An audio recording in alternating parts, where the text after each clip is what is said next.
This is the early morning of the 16th of November. A clip by Asif Repairing Master. The last word with Lawrence O'Donnell, 11/14/25. Let's have a listen. This plays for around 24 minutes. Don't know how much I'm going to listen to. It depends on what I hear. But you'll have it to listen to its entirety. Can we just, because this is our last night with MSNBC, can we just pull the curtain back a little bit? I was doing so well preparing for this show until about 9:39 or 9:40 when you started talking about Christy No. And I couldn't concentrate on my work anymore. So I watched for a couple minutes, and then I was just it turned the costumes? Well, I turned the volume down a little bit to try and just get back to my work, but then the costumes started, so I had to turn the volume back up and then you're talking about plumbers and electricians and nurses and dentists and all that, and so I just got derailed. So some portion of the show will be excellent, and then some portion of it will just be me winging it because you're always excellent. I think you could literally do your show with no preparation and no sleep because you're Ali Velshi, but she does like those costumes. Expectations. She does like those costumes. She does, and the riding on the horse is maybe her favorite. It's a stick. I thank you. You distracted me, but it was. And by the way, buried in there was a very important story, so I appreciate that. You have yourself all kinds of amazing producers. Yes, right. Well done. You have yourself a great night, and we will see you. We'll see you tomorrow morning. Sounds good. Thanks, Jen. Good night, Ali. Have a great show. Thank you. Well, we've reached the end of Donald Trump's no good, very bad week. The latest in a string of bad weeks since his second term began. But this week, the government reopened after a 43-day shutdown, breaking the record of the previous longest ever shutdown, which was in Trump's first term, only to be eclipsed by the release of thousands of emails that the convicted sex offender Jeffrey Epstein either sent or received. According to an analysis by the Wall Street Journal, Donald Trump's name appeared in more than half the email files, 1,670 emails, including one that said Trump, quote, knew about the girls, end quote. On Air Force One tonight, Donald Trump said this. What did Jeffrey Epstein mean in his emails when he said you knew about the girls? I know nothing about that. They would have announced that a long time ago. Today, Donald Trump also ignored reporters' questions about his former friend, Jeffrey Epstein.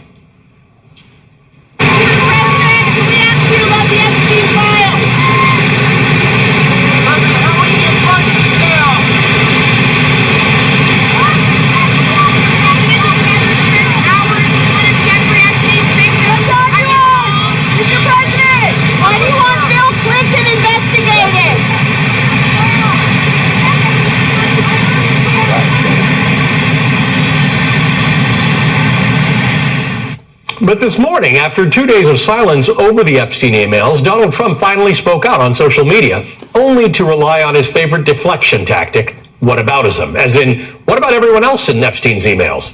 At 9:33 a.m., Donald Trump posted, quote, Epstein was a Democrat, and he is the Democrats' problem, not the Republicans' problem. Ask Bill Clinton, Reid Hoffman, and Larry Summers about Epstein. They know all about him. Don't waste your time with Trump. I have a country to run, end quote. An hour later, at 10:35 a.m., quote, now that the Democrats are using the Epstein hoax involving Democrats, not Republicans, to try and deflect, I will be asking AG Pam Bondi and the Department of Justice, together with our great patriots at the FBI, to investigate Jeffrey Epstein's involvement and relationship with Bill Clinton, Larry Summers, Reid Hoffman, JP Morgan Chase, and many other people and institutions to determine what was going on with them and him. Records show that these men and many others spent large portions of their life with Epstein. Stay tuned. In a statement, a spokesperson for Bill Clinton said, quote, these emails prove Bill Clinton did nothing and knew nothing. The rest is noise meant to distract from election losses, backfiring shutdowns, and who knows what else. Larry Summers, Reid Hoffman, and JP Morgan Chase have all expressed regret over their ties to Epstein. Now, there are a few problems with Trump's whataboutism. For example, why is Jeffrey Epstein's convicted criminal co-conspirator, Ghislaine Maxwell, getting special treatment in a minimum security prison camp to which she was transferred after meeting with Trump's deputy attorney general, who also happens to be Trump's former criminal lawyer, Todd Blanche?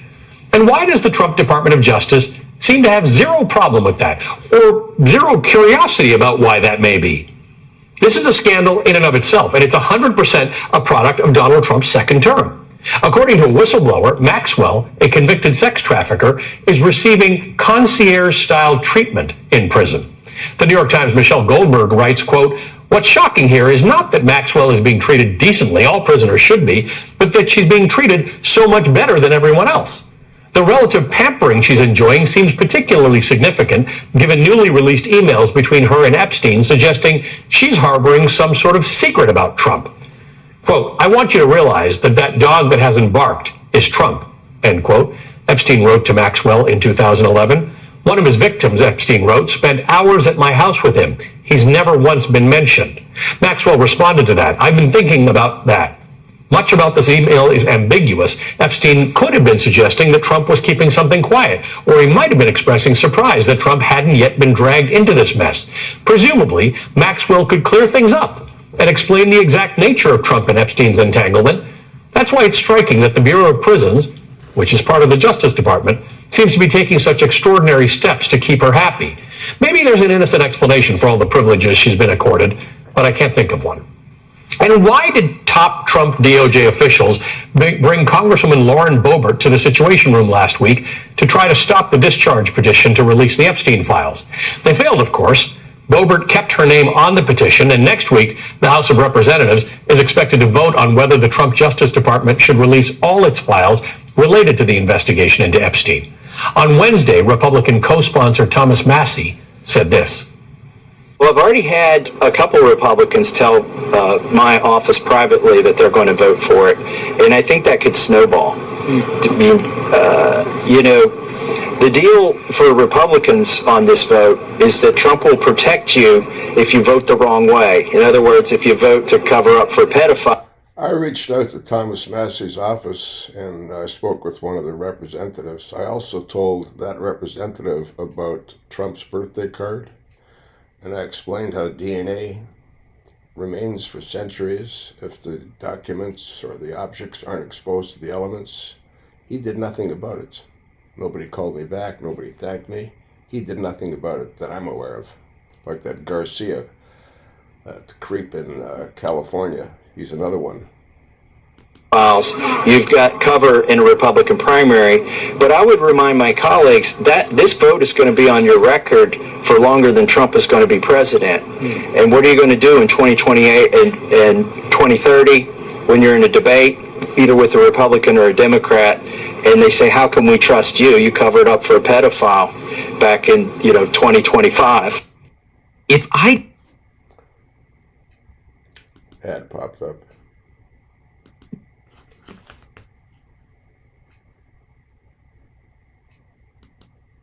Trump has said he had no knowledge, no involvement, and had no knowledge of Epstein's sex crimes. So Donald Trump's whataboutism is raising more questions, and next week will raise even more questions.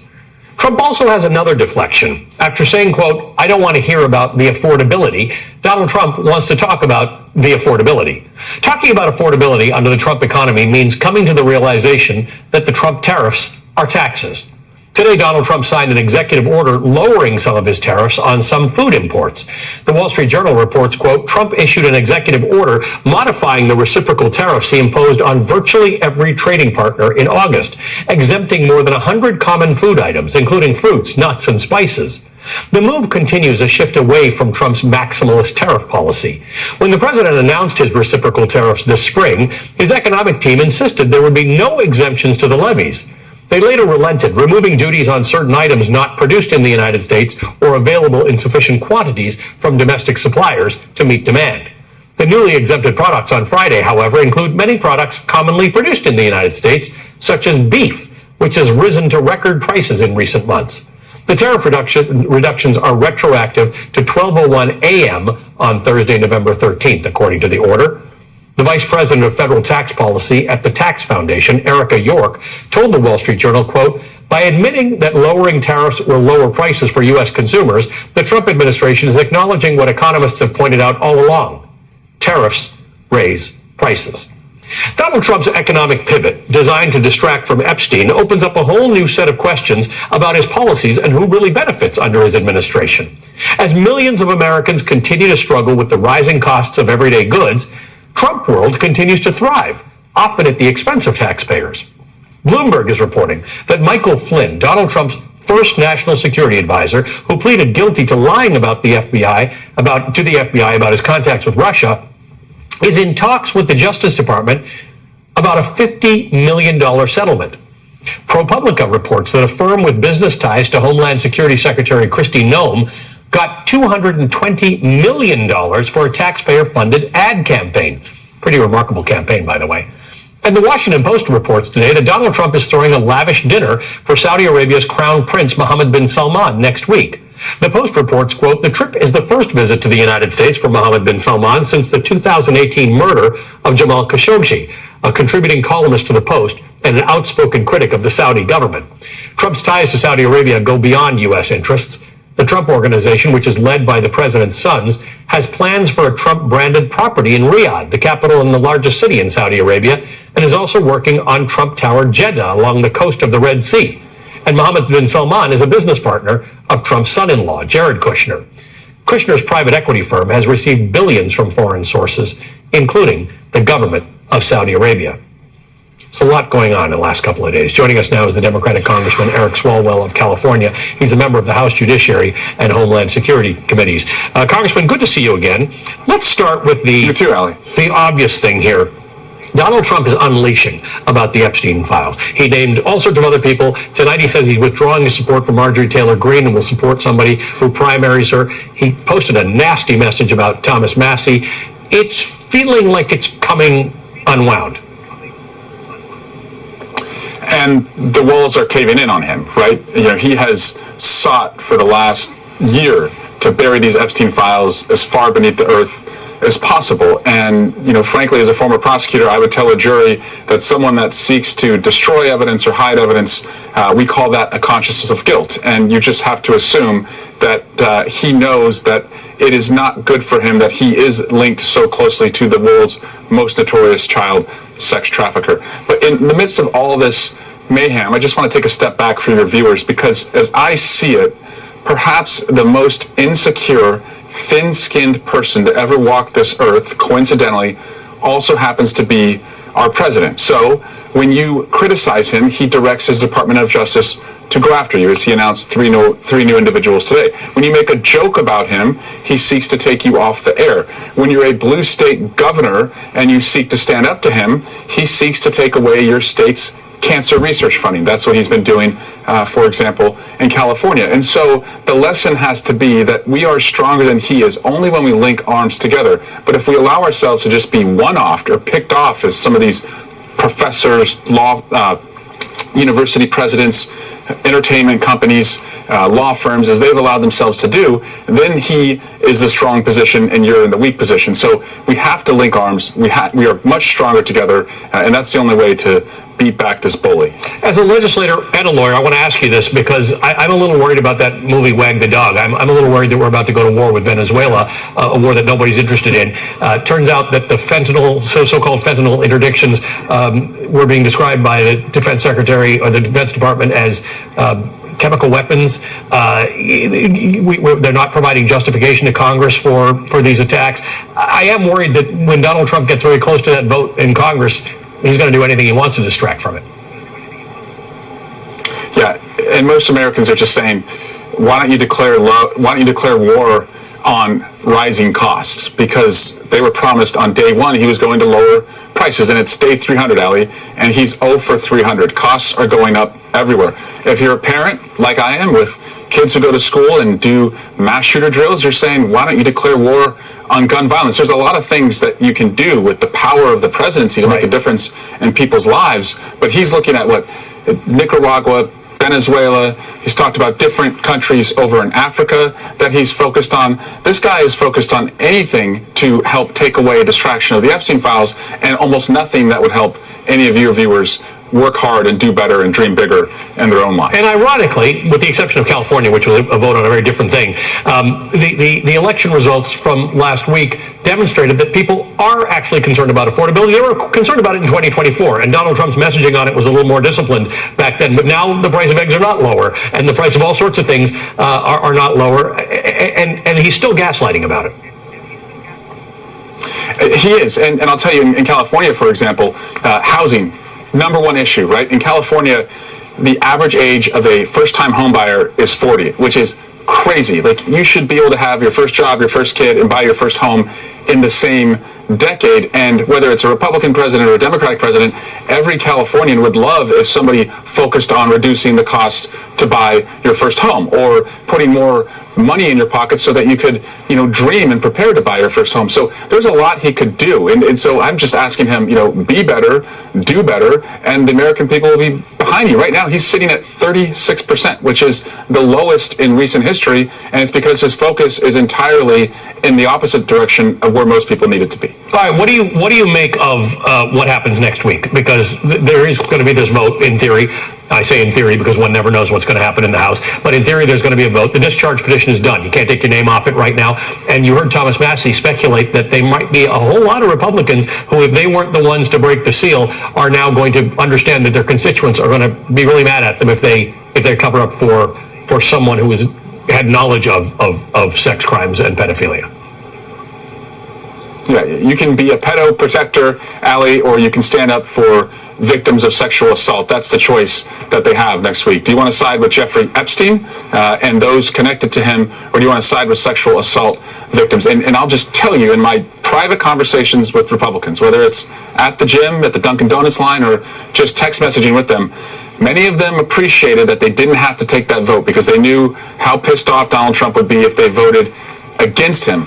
But once the discharge petition happened, they have told me that, they're going to have to vote for it. There's no hiding from this vote. There's no alibi that their constituents would give them if they voted to protect Donald Trump. So it's going to be what we call in Congress a jailbreak. You'll see a few Republicans early on vote for it, and then there'll be this jailbreak of votes where they're going to look up at the voting board and say, I don't want to be on the other side of this. I don't want history to judge me as being on the side of Jeffrey Epstein and the other monsters who were with him who forcibly raped these young girls.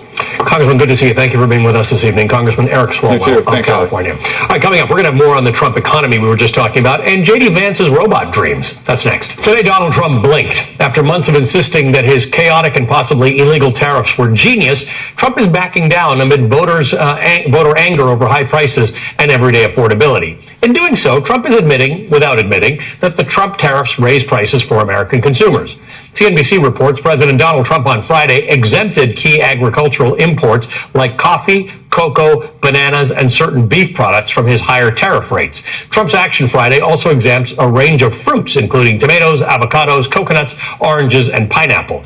Along with coffee, the tariff reductions extend to black and green tea and spices like cinnamon and nutmeg. In a moment, I'm going to explain to you what all those things have in common, or at least all of them except beef. The reversal comes as voters are blaming Trump for failing to get inflation under control. An NBC News poll shows that nearly two-thirds, 63% of registered voters, including 30% of Republicans, say that Donald Trump has fallen short of their expectations on the cost of living and the economy. And from the Associated Press NORC poll, just 33% of adults approve of Donald Trump's handling of the economy. While the Trump White House scrambles to sell its economic narrative despite high prices and rising layoffs in the job market, Vice President J.D. Vance went on Fox last night to let the perhaps older viewers there know that they don't have to worry because the Trump team has total command of the economy of the future. Listen to Vance describe what he thinks will happen in a future where AI-powered robots can do most of the work. Ad popped up. I'll get rid of it. I don't think that we're going to ever eliminate the construction industry in this country just because you've got robots. What you're going to have is a lot of construction workers who are using those robots, who are directing those robots, who are actually able to do more with less because they're using technology to help them. You're always going to need construction workers in this economy, but I want their wages to go up. And I think if we lean into technology, that's what's going to happen. They'll wire the house, they'll put in insulation, they'll put up the wallboard, they'll paint the wallboard, and then the finish work, in comes the craftsman. I'm not so sure that the AI is going to be able to do that. Sean Hannity knows about painting. He was a house painter, a bartender. What a schmuck with the crap he puts on his face. Stupid fucking haircut of his. At least in the short term, but it wouldn't surprise me. Look, I think a lot of the craftsmanship, a lot of the direction, a lot of the management, you're going to need a human being to do that. No robot can replace a great blue collar construction worker. You see some of the houses, some of the things they do, the trim that they're able to do.